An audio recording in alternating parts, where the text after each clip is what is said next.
Thank you for joining us tonight. And on our panel this evening, it will be moderated by Dr. Barry Brooks from Texas Oncology, Nancy Egerton with New York Oncology Hematology, Holly Books from Texas Oncology, and Ben Jones, the Vice President of Government Affairs with McKesson.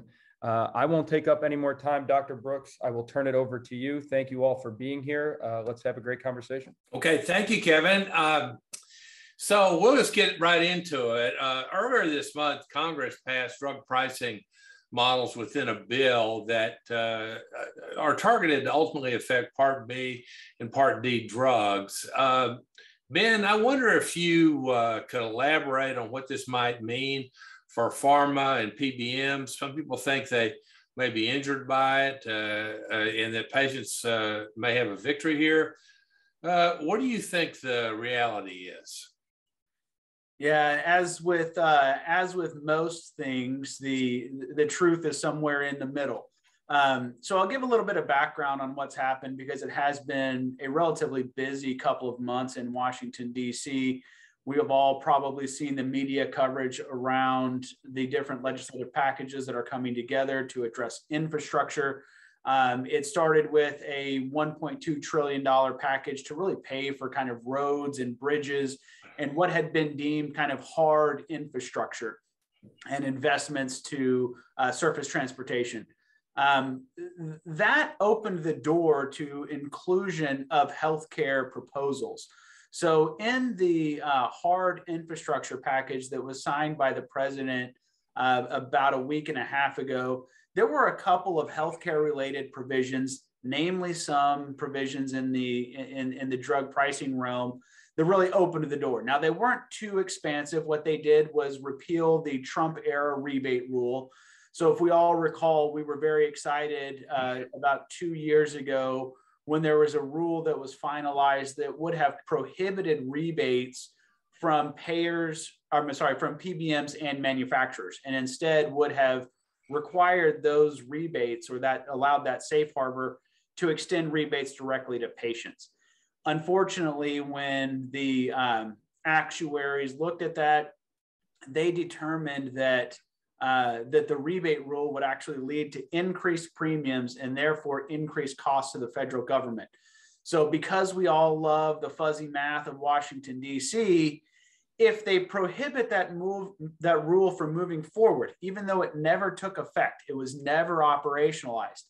If they prohibit it from moving forward, they can count that as a cost saver because they did not move forward on a rule that was going to cost money. So they prohibited this rule from moving forward and counted that as a cost saver, allowing them to pay for roads and bridges. But the byproduct of that is really opening the door to other healthcare related provisions to pay for some of these investments. So in the first infrastructure package, we saw the rebate rule be repealed. We saw a new rebate that manufacturers would have to pay the federal government if they are marketing and distributing a vial that has more than 10% of drug wastage in that vial. They would have to pay the federal government a rebate for the difference, and then extending sequestration on the back end in 2031. But it really ended there, but it opened the door. And that's a long-winded way of setting the stage for what we are currently undergoing in some of the negotiations. So now Congress has moved on from the hard infrastructure package, and they are looking at a soft infrastructure package that has already been opened to healthcare related provisions. One of them is exactly, Dr. Brooks, what you were talking about, a proposal to redesign how drugs are reimbursed for certain potentially only high cost drugs. So here's how they've tried to do it. So they've tried to look at allowing HHS and CMS the ability to negotiate directly for these drugs. Now, as opposed to allowing HHS the ability to negotiate on all drugs, they really narrowed it to a small subset of drugs. And it's namely the most expensive drugs based on Medicare spend that do not have a generic or biosimilar alternative, but they have reached the end of their exclusivity period. So once a drug goes off patent, if a generic or biosimilar are not in the market, if that drug is deemed a costly drug, it is eligible for selection to be negotiated. Now that spans across parts B and D. So they would look at a list of the top 50 Part B drugs and the top 50 Part D drugs. And then from that, they would pull or identify 20, it's phased in, but ultimately they would identify 20 selected drugs that would be eligible for negotiation. They would drop to a certain benchmark, likely no more than roughly 60 to 70% of what amounts to today's ASP. And that would be established as the new maximum fair price. Now that MFP would change the way that the federal government reimburses for drugs. Providers would be reimbursed at MFP plus 6, but in the Part D side, it would be based on that new MFP price. So that's what is currently being considered. It has passed the House of Representatives. Indications are that the United States Senate has already agreed to this negotiated language on negotiations. But the second part of your question, and I apologize about maybe going on a little bit longer than I should, but the second part of your question is just as important. Sorry, I said that's good. Continue. Yeah, so the second part of your question is equally as important, and that is, who are the winners and losers here? And is this all on the backs of pharma and the payers and PBMs, with patients benefiting? And I don't think it's necessarily as cut and dry as that. We do know that a reduction in drug price will result in lower out-of-pocket costs for patients. But we also know that this is a pretty significant reduction to drug prices that's probably going to have a pretty broad ripple effect.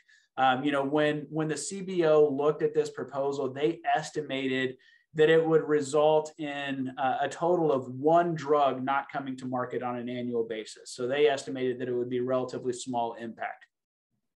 When other firms outside of CBO have looked at this, I was just reading a study that just came out this afternoon, and they anticipate that there would be significant reduction over a dozen drugs that would have otherwise come to the market, allowing for greater innovation that will not come because R&D budgets will be slashed by up to 25%. So while we do think that it is going to result in lower out-of-pocket cost to patients, it is going to be very difficult for providers to absorb the reimbursement reduction, and it will be very difficult to see how innovation continues to thrive, because this could be something that, from a manufacturer's perspective, results in a reduction in incentives to continue to invest in R&D. Particularly, so this is one of those situations where these drugs that are selected, they are based on a time period from the time that FDA has approved that drug. So once the FDA has approved the drug, they basically get 7 years or 13 years, depending on drug class. And that is the period of time in which they would be selected for negotiations.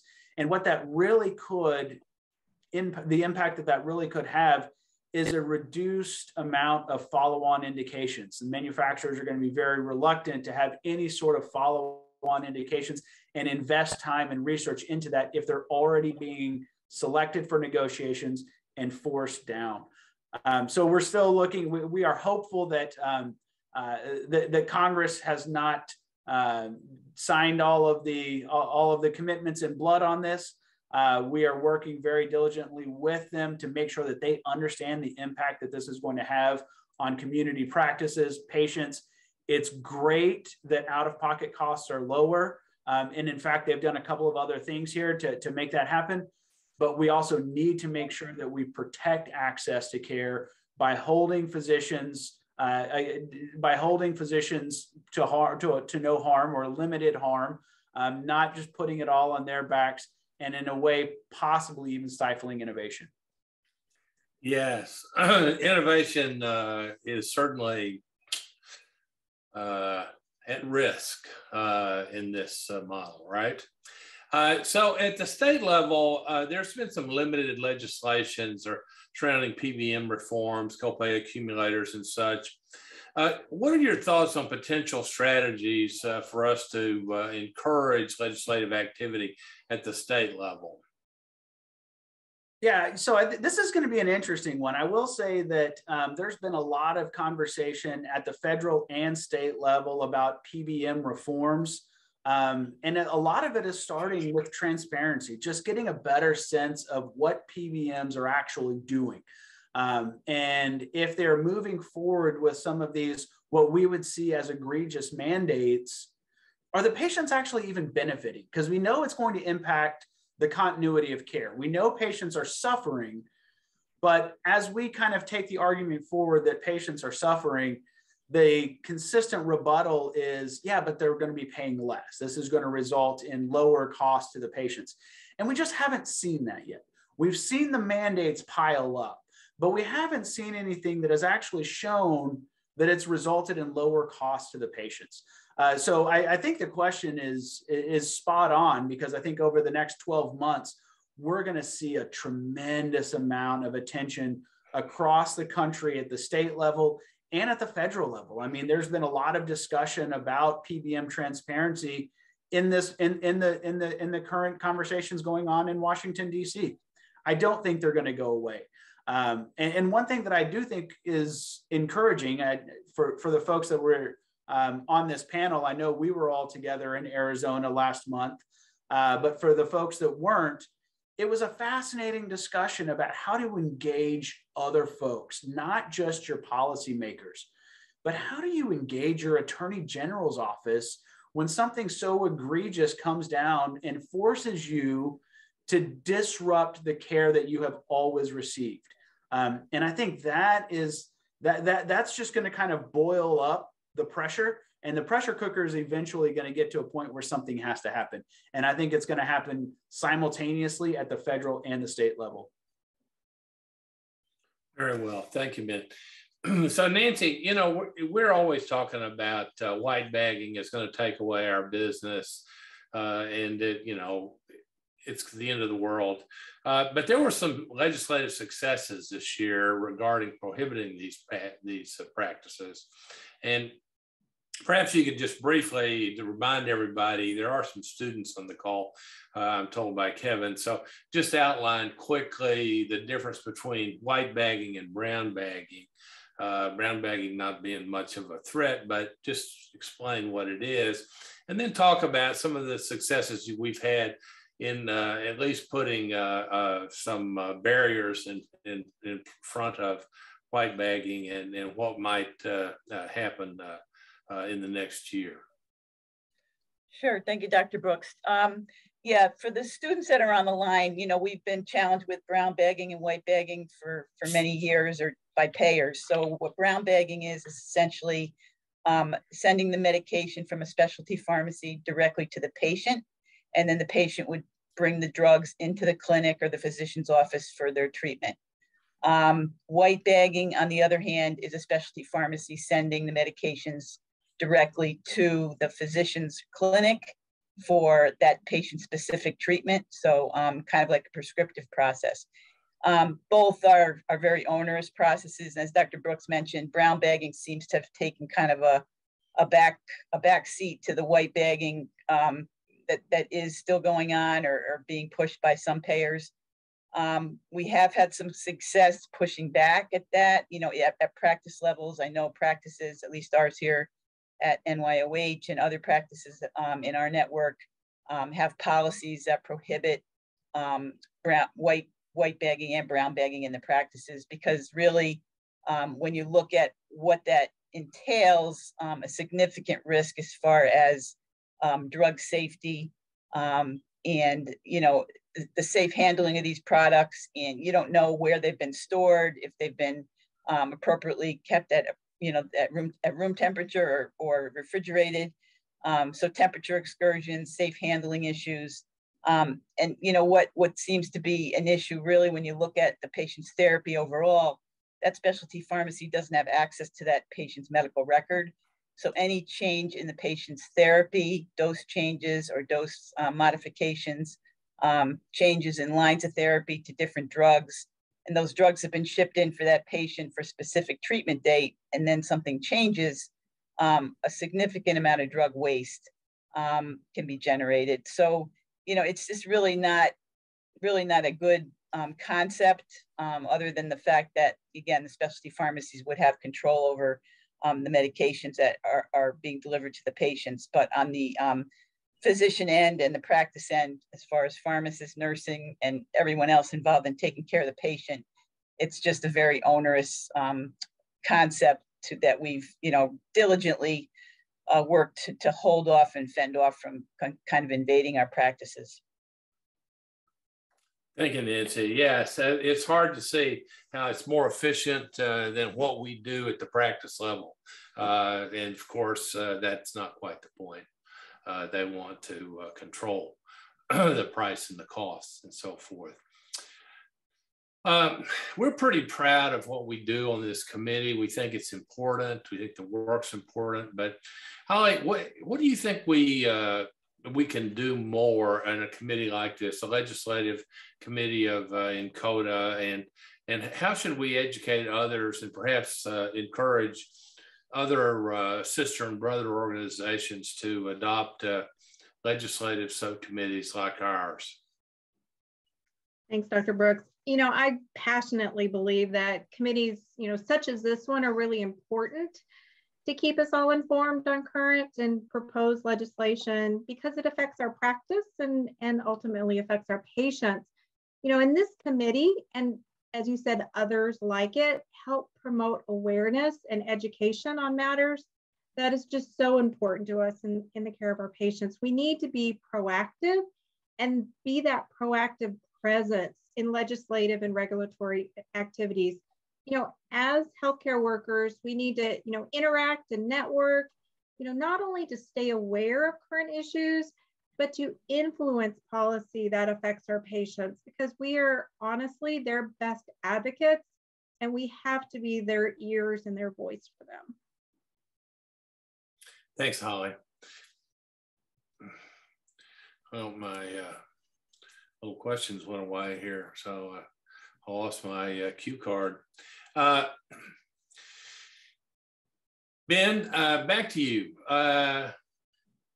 Tell us what the oncology pharmacy impact of Build Back Better might be were it to pass on our pharmacy business and our clinic operations.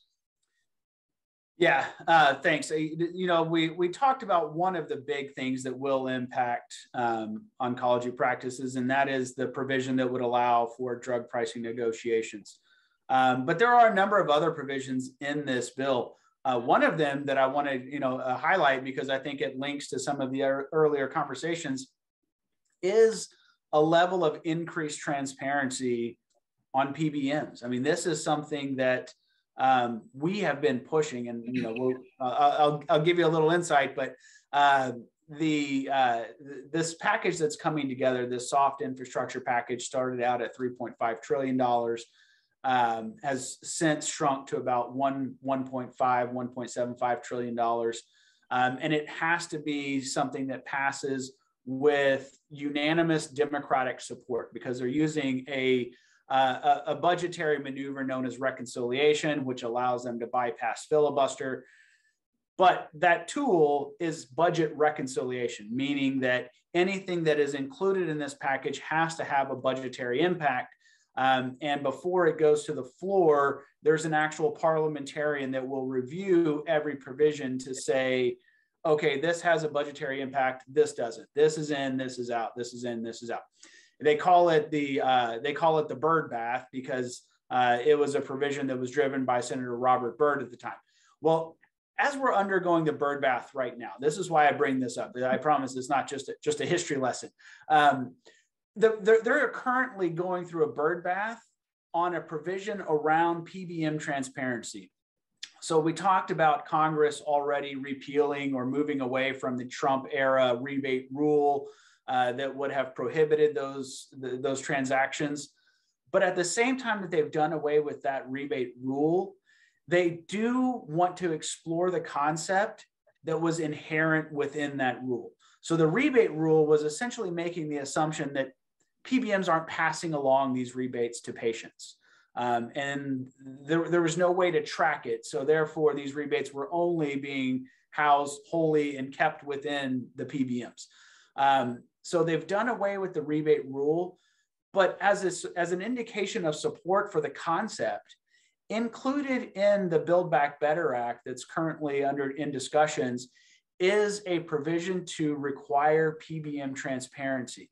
And the reason that I highlight that, one, because it relates to everything else that we've been discussing this evening, but it's also something that appears like it could pass the bird bath, meaning that some policy expert will have made the determination that by requiring PBMs to be a little bit more transparent will have a budgetary impact. This is, if this stands and this is included, and this is the ruling that has been confirmed, this is going to be huge, and that could be meaningful as it relates to PBM transparency at the federal level.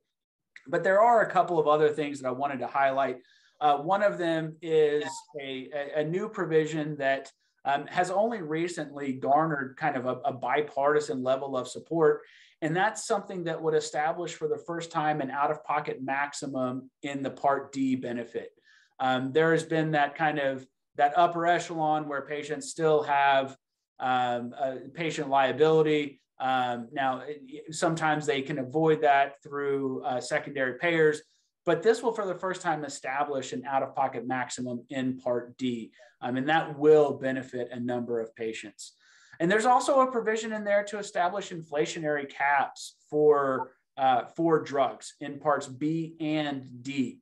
Now, it hasn't been the case so much recently. We've actually seen a little bit of a tapering off of the drug price increases. But if you rewind probably 5 years ago, you saw a very steady escalation of drug price increases. So they've kind of slowed down because they've noticed all of the attention that Washington, D.C. has paid it, but it's still being discussed in the confines of the Build Back Better Act through a provision that would establish caps on manufacturer price increases. So if a manufacturer raises the price of a drug beyond the rate of inflation, they would have to pay the difference back, that delta, back to the federal government in the form of a rebate. And patient out-of-pocket costs cannot be based on the higher amount. It would have to be based on the capped amount. So I think all of those could have very meaningful impacts on community practices and our patients.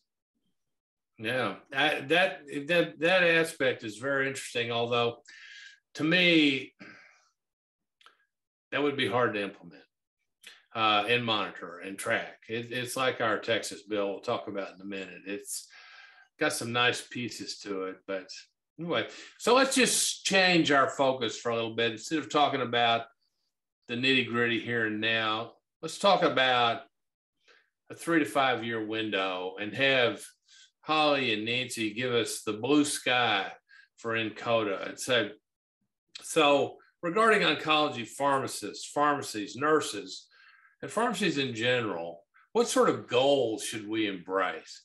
And should NCODA have stated goals for 1, 2, 3, 4, and 5 year windows? And if so, what should those include?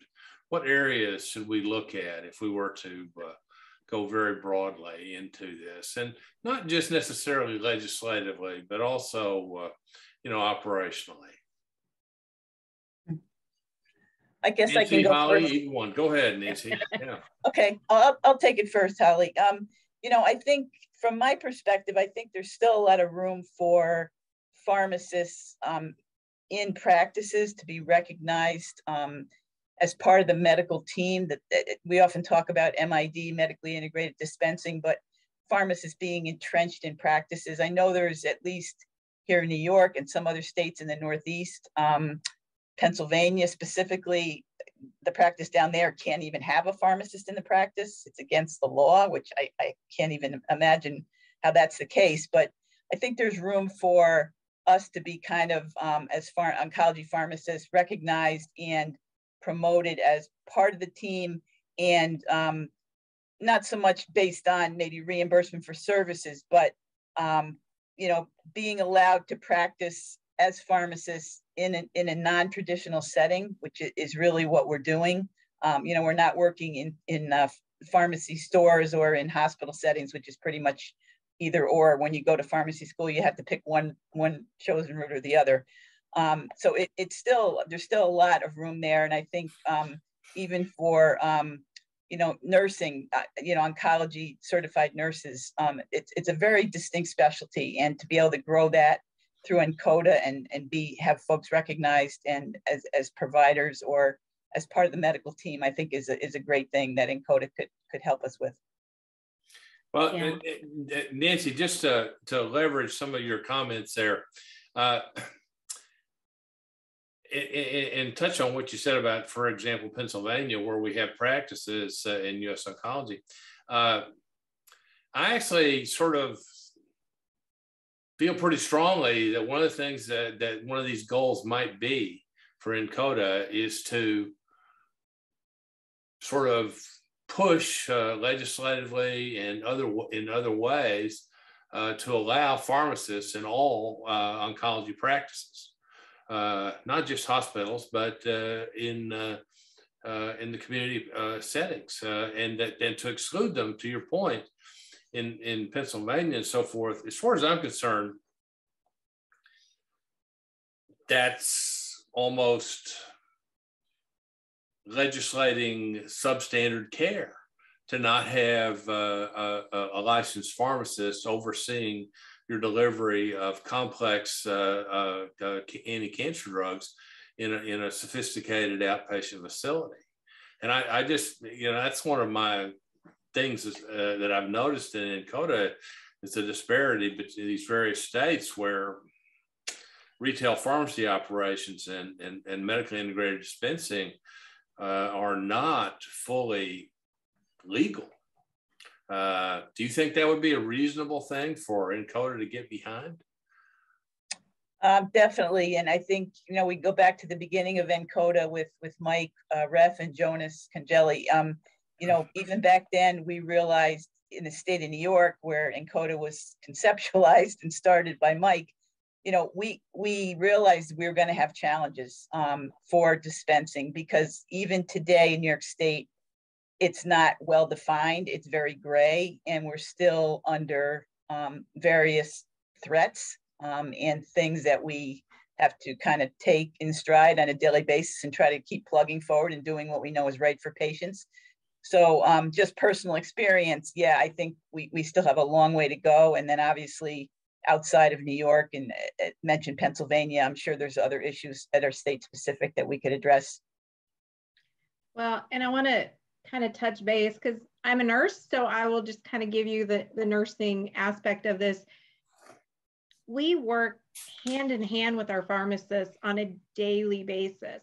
So we are really partners, and to not have that partnership in a clinic is a concept I can't even imagine, because I talk to my pharmacist when I'm in the clinic, a dozen times a day about drugs, how to do things and things. So we are truly the partners in the arena of the healthcare, and we need to be partners in healthcare policy as well. So really be effective in shaping and developing those policies, whether it's at a local level, such as Pennsylvania, or at a national level, and just really kind of looking at those issues. Because as a nurse, we can identify those issues like access to care, disparities, and working with a pharmacist, drug costs, or really anything else that need to come to the table when these discussions happen. So it's really important to be proactive, work with our elected officials to be that voice and to be able to help shape and develop policy, rather than it being something that actually happens to us. I think it's really a challenge, and we all must, kind of come to the table and explore it together. Good. It's not exactly related, Nancy, but can you describe the anti-mandatory mail order, the ammo bill in New York State, and how it changes the way PBMs do business, and how it maybe improves access to care in the oncology space? Yeah, certainly. You know, it goes back again several years ago. We had one of our state senators visit our practice here at New York Oncology and met with a patient who had trouble obtaining her breast cancer medication from a specialty pharmacy, needed assistance, you know, that we're able to provide in the practice, had a really rough time with it. And we were able to get her, you know, started, and she continues today successfully on therapy. But he listened to her story, and he's actually the one that pushed this ammo bill, as we call it, through our Senate side and state legislature, and it was successfully pushed through on our assembly side by another advocate we have who is actually a pharmacist.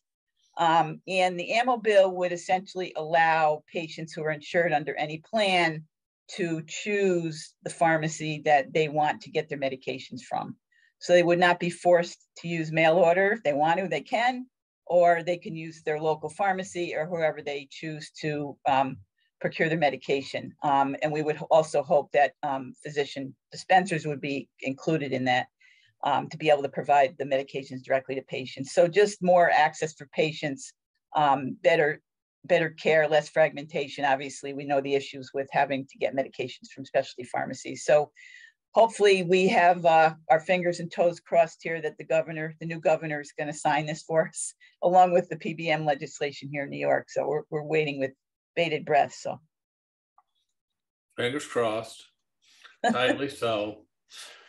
Thank you, Nancy. Okay, Ben, I'm not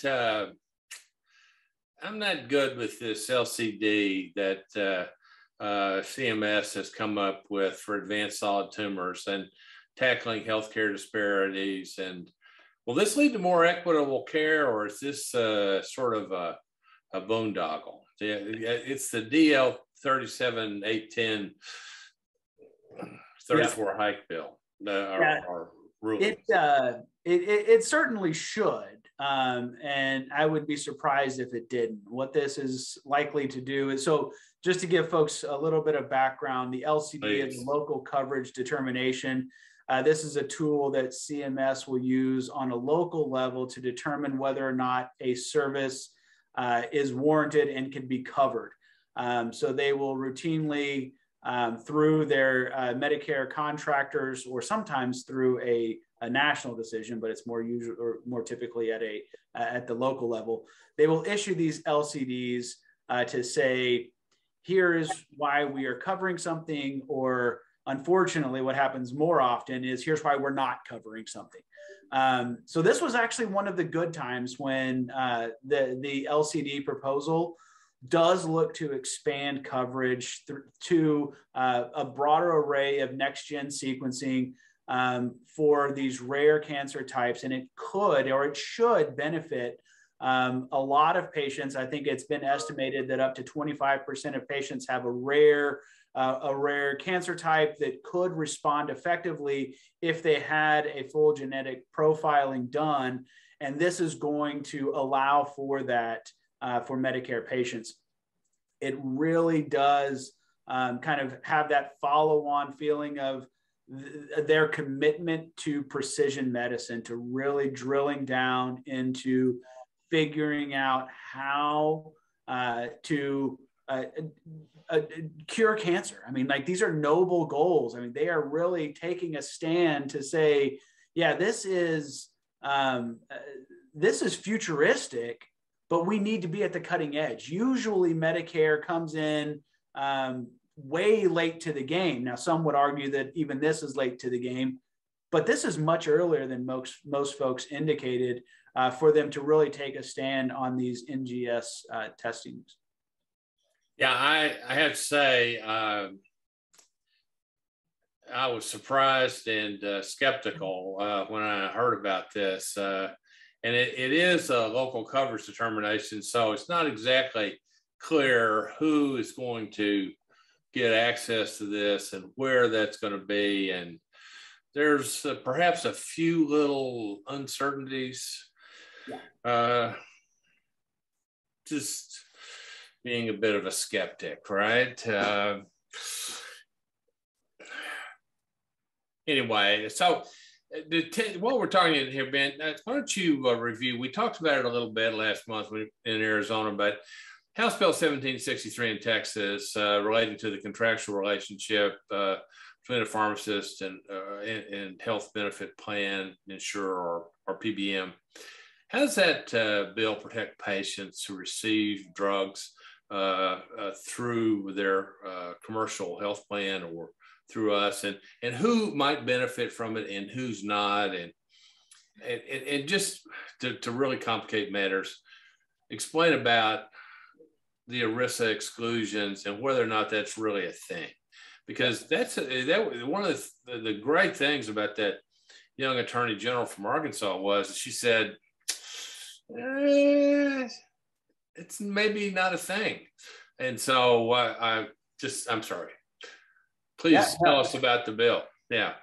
Yeah, absolutely. So this is going to be an interesting one. And I will tell you, this was a bill that passed earlier this year in Texas that would have put a little bit of required transparency between PBMs and payers, ultimately getting at, again, patient impact.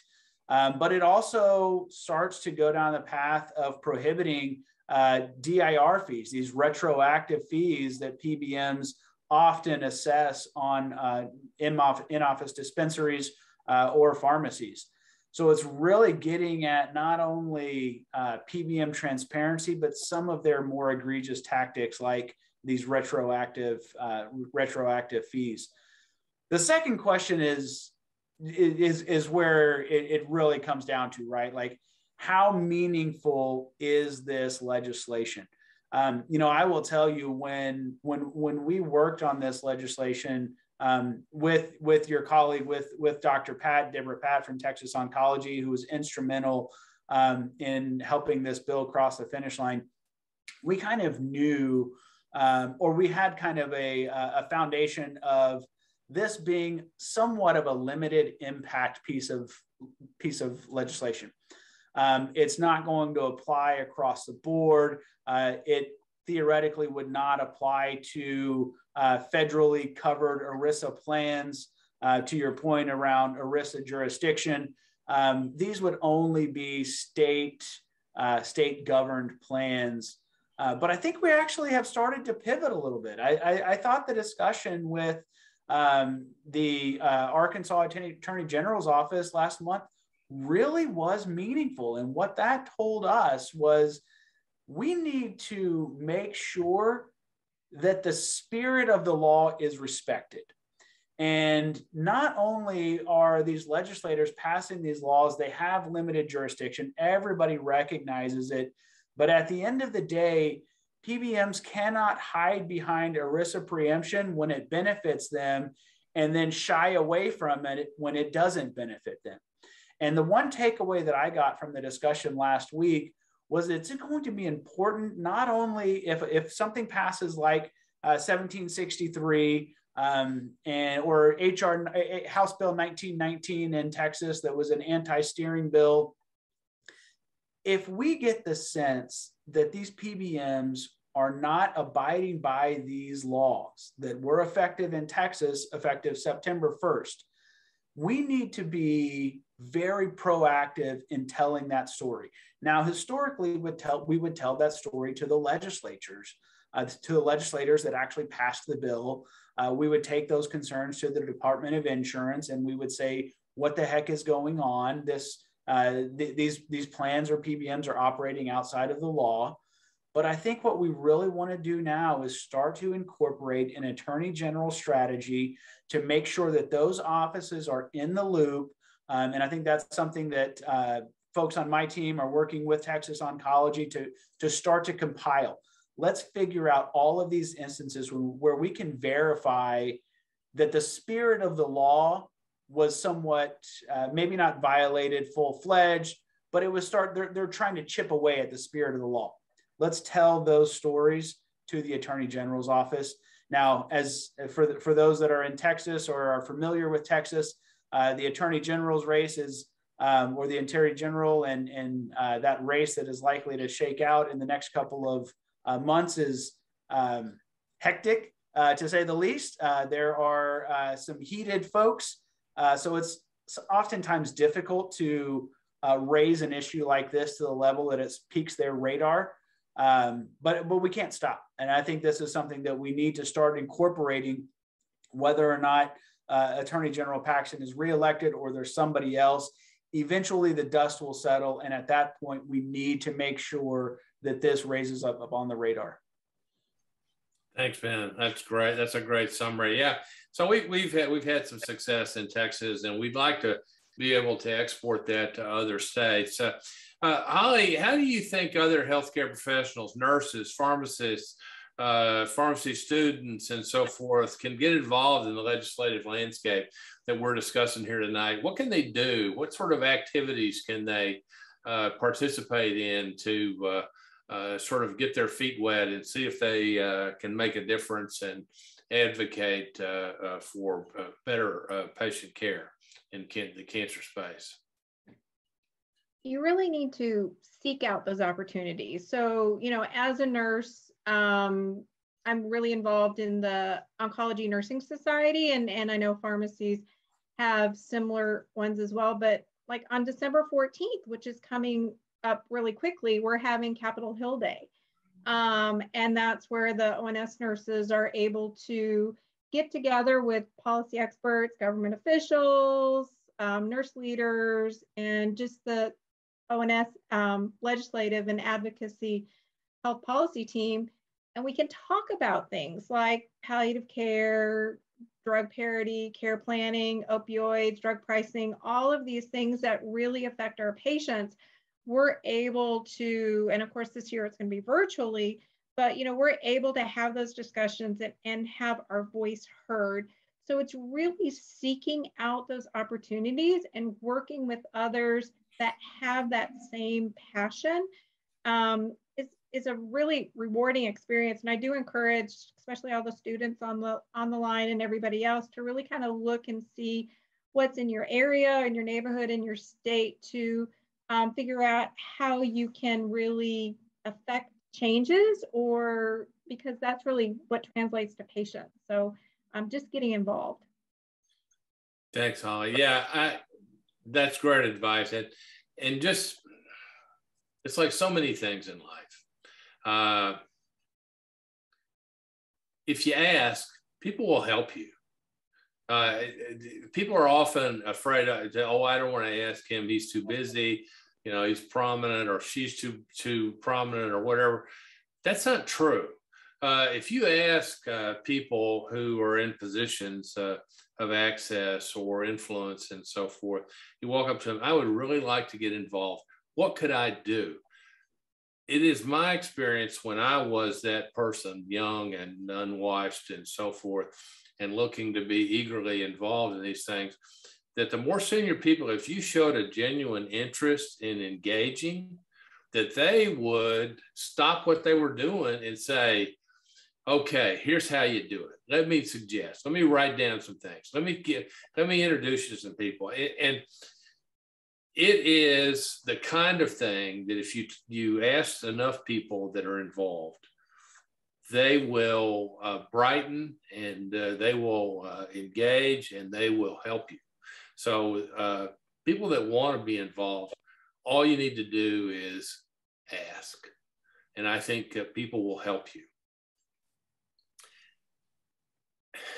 We're getting pretty close to time here, but I wanted to let Ben expand on what we did last month, which I don't want to pat all our collective committee on the back or not, but that was just some kind of great, right? And it was absolutely fabulous. That young attorney general from Arkansas, she was so great. And again, Ben, just tell us some of the take homes that we got from that young woman, and the tenacity and the commitment that they had to pursue that all the way through the Arkansas federal courts and all the way to the Supreme Court, and for the ultimate victory over PBMs. I mean, the PBMs had never lost a case.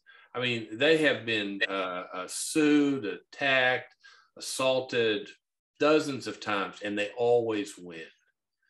And this time we had the Joan of Arc slay the dragon, and they did such a great job. And just tell us some of the lessons that you think that we could take from what that young woman told us last month. You know, I think I jumped ahead in some of my last answers, but I'm going to go back because I think you're exactly right. We need to really understand. I talked about how impactful it was to hear from her, but what she essentially said was they were successful in Arkansas by putting together some of these PBM reforms because they left out ERISA completely. So we've talked about, you know, ERISA is a federal law that oversees these certain plans that, or these certain plan design that payers offer. And what will happen is PBMs and payers will say like, oh, you can't come back at us and eliminate this rebate at the state level because we're protected by federal statute. And the federal statute, this ERISA statute, it says that we are preempted you are preempted from any state legislation that impacts us. And then we would go to the federal government and we would say, okay, these PBMs are doing X, Y, and Z, something needs to be done. And the PBMs would come in and say, oh, look, this is a state level issue. This isn't something that you need to worry about at the federal level. This is a state level issue, which traditionally these types of insurance reforms are at the state level. But they were playing this game about using ERISA preemption when it benefited them and then shying away from it when it didn't benefit them. And what they did in Arkansas was really take them to task and to say, we're not going to even consider ERISA. We are going to put forward a PBM reform bill that just says this is what we think the state plans should abide by. And when PBM sued and said this violates ERISA, everyone was kind of, we're waffling. Are they going to agree? And is this going to help define ERISA preemption for, more detailed? Is this going to set the parameters and really establish with certainty what ERISA preemption is? Is it going to be a split decision? It was unanimous. It was unanimous that the state has the ability to govern these plans. And because they did not cite ERISA, and I think that was the key takeaway for me, the biggest takeaway from the presentation last month was the Arkansas Attorney General's office essentially saying they were able to limit and restrict ERISA by not mentioning ERISA. And if they do not mention ERISA, the Supreme Court made it very clear that they will defer to state legislatures as to what is best and the best practice in those states. And I thought it was fascinating. I think it really opened the door for a lot of the legislative efforts and initiatives that we've been talking about on this call that we've historically thought might have limited impact. I think we need to rethink that. Yeah. One of my favorite sayings is sometimes the good can be clever too. And they were very clever with this. But even to me, I actually got so fascinated by this. I read all the Supreme Court rulings, and, Sotomayor wrote the majority opinion, and it was an 8-0 Supreme Court ruling. There was one recusal, but Clarence Thomas wrote a separate affirmatory opinion saying that, he said, after looking at this, he says, I think the issue of ERISA is overblown. And I think the states have the right to rule on what happens in their state, ERISA or not. Now, that was a minority ruling in the favor of the thing. But to me, it gave me hope that one day all of their draconian, rules and processes can be undone, and that we will be free to prescribe medications without them stealing our scripts and, giving substandard care to our patients, if you don't mind my saying so. Anyway, I think we're over time. It's been sort of great. Kevin, I don't know if I need to turn this back to you or what comes next. We didn't talk about how we quit. Thanks, Dr. Brooks. I appreciate it. This was a great conversation, and I will echo what Dr. Brooks just said. I want to thank Ben, Nancy, Holly, and Dr. Brooks for taking time out of their day to be here. We appreciate the support with our Legislative and Policy Advisory Committee. We appreciate the support of people taking time out of their busy evenings to join us and listen to some of the issues. We'll be continuing to put out statements and have more of these webinars. We appreciate the support. Again, this was a tremendous discussion, and I thank all of you for being here this evening. Thank you.